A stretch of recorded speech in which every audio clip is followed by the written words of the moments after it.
Hey, what's up? I'm Rafael di Furia, aka Rafi D is me, and I am back at it again on another beautiful Friday night. This week we're going to talk about something that's not just applicable to people that are wanting to come to Italy, but people who are wanting to move abroad in general. This is something that I've wanted to talk about for a long time. I know that there are those of you who are still very patiently waiting to see more from when I went to Sicily, but this is a subject that I really think deserves some attention. Let's get into the meat and potatoes and why I'm actually doing this video. One of you recently left a comment on one of my videos.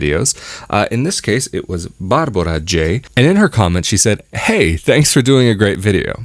Well, thanks for watching. And in her comment, she said that she moved near to Turin about a month ago because her boyfriend got a job at a private primary school. And she's hit a low point where she's very seriously thinking about going back home.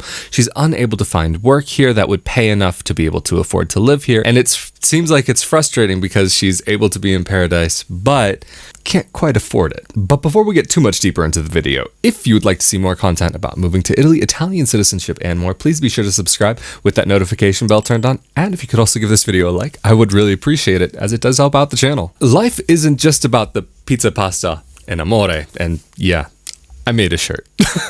This is actually a misprint, but if anybody's interested in one, I actually could probably make these available. Who knows, Christmas is coming up, and if you're interested in this sort of thing, let me know, and maybe I'll organize something online so that it would be possible to sell these. But life isn't just about the pizza, pasta, and amore. It's about what's actually real here.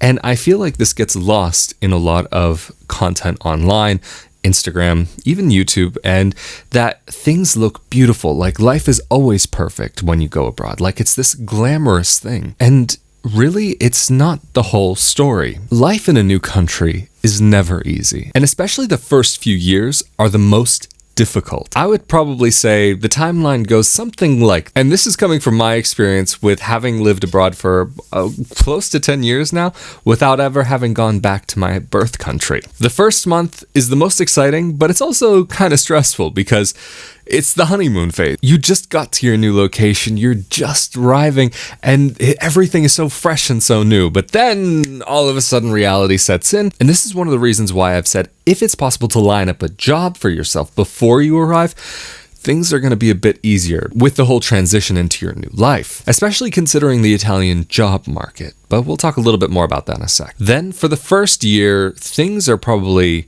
going to be very difficult. Probably it's going to be the most difficult year because it's going to feel like being a toddler in some ways. You don't know how to walk, you don't know how to talk, you're just learning to do everything for the first time all over again. You're trying to mumble and waddle around and figure things out and how to try to communicate and get your points across to these other people that are around you that speak in a different language. And this is also one of the reasons why I say if you can learn the language before you go, it's better to also do that as well. Then you get to year 2. Things are a little bit more comfortable.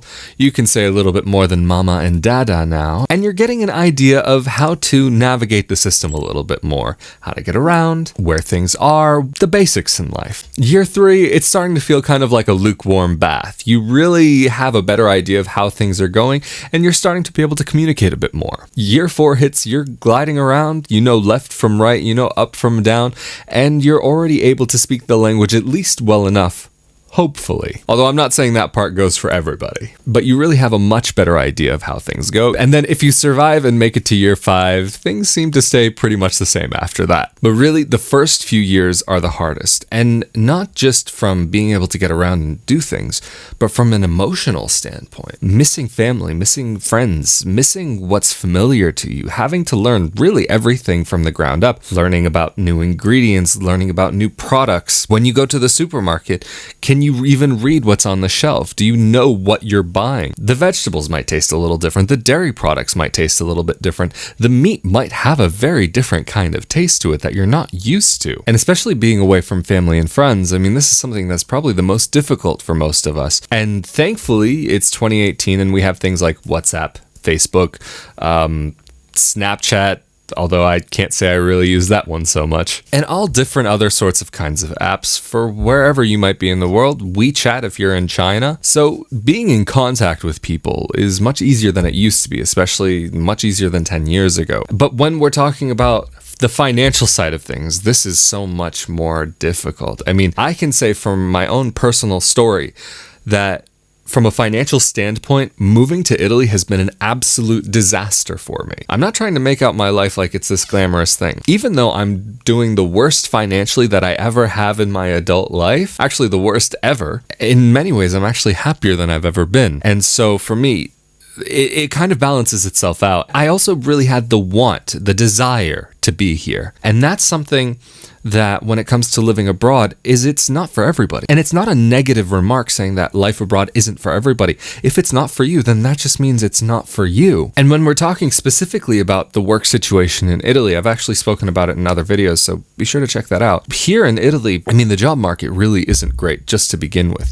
And specifically in the way that Barbara put it was that I can't find any work where they would pay me enough to afford living here. So that, I would say, comes down maybe into a little bit of another question that might need to be asked about that. Are you saying living as in getting by, or living with expendable income and being very comfortable? Because there's a little bit of a difference between the two. And moving to a new country, if you're doing it as a young person, if you're starting out over again, you're making some big sacrifices in your life. And you don't always know what those are until you arrive. I can remember very clearly growing up in the States that people would make fun of new immigrants, or people who just arrived because they had an accent, or because they couldn't get a good job, or all these sorts of things. And when you move abroad, you're the foreigner now. It doesn't matter where you're from. It doesn't matter if you're American, if you're British, or whatever. If you're an expat, it doesn't matter. If you're an expat from wherever, you're a foreigner now. Of course, the ideal situation is to have already made your fortune before going to a new country so that you can retire and be comfortable. But some of us would like to get out a little earlier. And then also, when you're doing this whole kind of living as a foreigner thing, you have to consider that people are maybe going to see you in this way and think maybe because you can't speak the language well enough that maybe you're not well educated,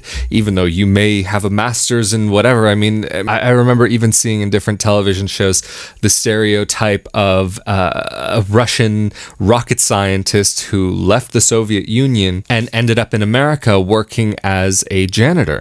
This is something that actually happens. Somebody in their own country could be very well off and be actually in a very good position, but they choose to go to another country and end up living a very different kind of life. And maybe you might have to do a job that you would have never considered before, even at a lower pay than maybe what you would have considered before. Especially being a younger person in Italy, very often jobs don't pay as much as they might in other countries all around the world, not just Europe. And of course, you'll probably end up earning more if you live in the north than if you live in the south. But of course, the cost of living is much higher in the north. But I've also had that experience before of trying to get a job and being looked down upon because I'm not actually from there. And if you're not actually from a place, people look at you a bit different. Very often, if people see you as an outsider, they don't see that you have the same value. And especially if you don't speak the language of the place, you're going to be much more limited in what jobs you can get. But Barbara, I don't know your specific situation and what your linguistic skills are like in Italian, but for sure, if you don't speak the language, in Italy, it's almost going to be impossible to find even a basic job, unless you're going to be an English teacher. But even if you wanted to be an English teacher, very often schools require that you have some Italian. Not all, but a lot do, especially if you're going to be working with children. But I'm generalizing, and there for sure are exceptions to this. This is a tough subject. Not as tough as last week's video, not as tough as the subject of politics. But living as a foreigner, it's something that it takes a lot out of you.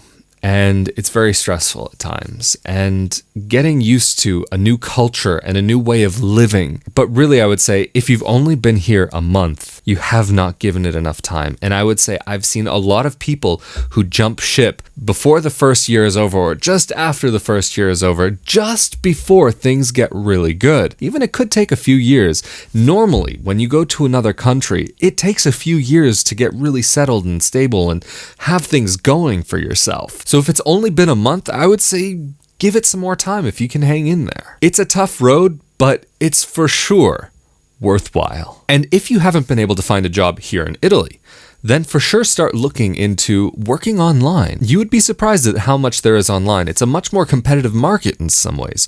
But if you can find something that's maybe from your area where you used to live and they have remote positions available, then maybe you can figure something out. You could potentially be sitting in your pajamas all day, or you could be an English teacher online teaching children from China. I mean, that I've heard can be a very lucrative market. I haven't personally tried it, but I've heard good things about it. But you also have to make sure that you're making wise decisions and really budgeting your time well. And this is something that I can say I actually maybe haven't done as well as I could have, largely to do with that I've been putting a lot of time and effort into this project of mine, into these videos. These videos take a lot of time, and it doesn't allow me to really have a regular everyday 9-to-5 job where I would be able to be much more comfortable in my life. Really, for me, it's very important to do these videos. I mean, I understand, like, okay, these videos aren't for everybody. If I had had the information that I know now before I had moved here, I would have done things maybe a little bit differently. Maybe not so differently, but I think it would have made some of my transition easier here. And so that's why I make these videos, is because I don't want other people to go through what I went through, especially when it comes to citizenship. I don't make a living from these videos. I mean, I would love to be able to do these videos full time, but that's one of the reasons why I actually haven't even been able to get to do the Sicily video yet, is because I'm trying to do so many other things that it's very difficult to sometimes put these videos together. Also, please don't misunderstand me. I'm not complaining here. I'm not trying to say, oh, woe is me. I know what the hell I was getting myself into. I knew it would not be easy, but moving to Italy was always my dream. And finally, when I was able to come here legally, I had to make it happen. I'm just saying, I put a lot into my videos, and one of these videos can take me about 2 or 3 days. Some of them, like my Christmas video, took me roughly a week, maybe a little bit more to get that all done. I know it looked like it was the space of 2 days. The Christmas market video where I was here in Merano and then I went to Bolzano also. I know in that video it looked like it was basically 2 days, but it was actually over the course of a week. Plus the editing, plus all of the everything that goes into it on the back end. Even a video like this, it can take me a couple days to put everything together between the ideas. Sometimes I write a script, or sometimes I have to think about the ideas beforehand and actually put some time into that, and then the editing, and then everything else that goes on top of it. I love being able to do this, and I'm very grateful I've been able to do it. But that for sure is one of the factors why my transition hasn't been the easiest here in Italy. And even if you're not doing like what I'm doing, spending a few days a week actually trying to do something like this and growing this project, it's still very probable that you're going to have some difficulties. As long as you keep pushing forward, eventually, law of averages, something's eventually bound to hit. I know I'm starting to sound a bit preachy here, but I know I've really loved these past 10 years, almost 10 years that I've been abroad, and they've been very difficult at times. I mean, extremely difficult. Hell, at 23, I started getting white hair. I mean, thankfully, a lot of it's gone away because I don't have the same stresses that I had when I was 23, but I'm 27 now with some gray hair and a little bit of peppering on the sides. Again, though, life in Italy isn't all about the pizza, pasta, and amore. Again, if people are interested in having this shirt maybe for Christmas or something, maybe I can figure out a way of getting it online so that people can buy it. It's not all about that. It's not all about the pizza, pasta, and amore. It's about what you actually deal with. It's about the real life, everyday struggles that you go through. It's about trying to find a job, trying to navigate your way around, about trying to even figure out what the hell it is, this weird package of whatever the hell it might be. You can't tell if it's tomato paste or tomato puree. And it's just day by day. Things will get easier eventually. It just takes a little while and a lot of perseverance. And one thing that you will learn very well is patience. And in my opinion, I'm not saying this is a fact here, I'm just saying this is my own perspective, that if you want to be living abroad, you really have to be passionate about it. And this is something really to think about, is where do you want to be in, say, 10, 15, 20 years from now? Do you want to have your life back where you used to be, or do you want to have your new life in your new country? Because whatever time you spend abroad is going to be time that you could have been spending where you were building up your life. It's also, you have to consider, where are you investing your time? If you're only planning to be here anyway and you're just wanting to have a fun year abroad, then just stick it out for the rest of the year. But if you're thinking that you only want to be here maybe 4 years, 5 years, 7 years, something like this, this is a significant amount of time to be investing into a place. And you have to really think, do you want to be investing that time in the new country, or do you want to be investing that time in your old country? But as always, this is an open conversation, so if you have any opinions or any input into this conversation, please feel free to leave those down in the comment section below. Or if you have any questions, feel free to leave those also down in the comment section below, or feel free to get in contact with me over social media. And also, if you'd like to see more content like this, please be sure to subscribe with that notification bell turned on. And if you could also give this video a like, I would really appreciate that. And as always, I'm Rafael di Furia, aka Rafi D is me. And thank you so much again for joining me on another beautiful Friday night. I hope you all have a fantastic weekend, and I look forward to seeing you all next Friday. Later.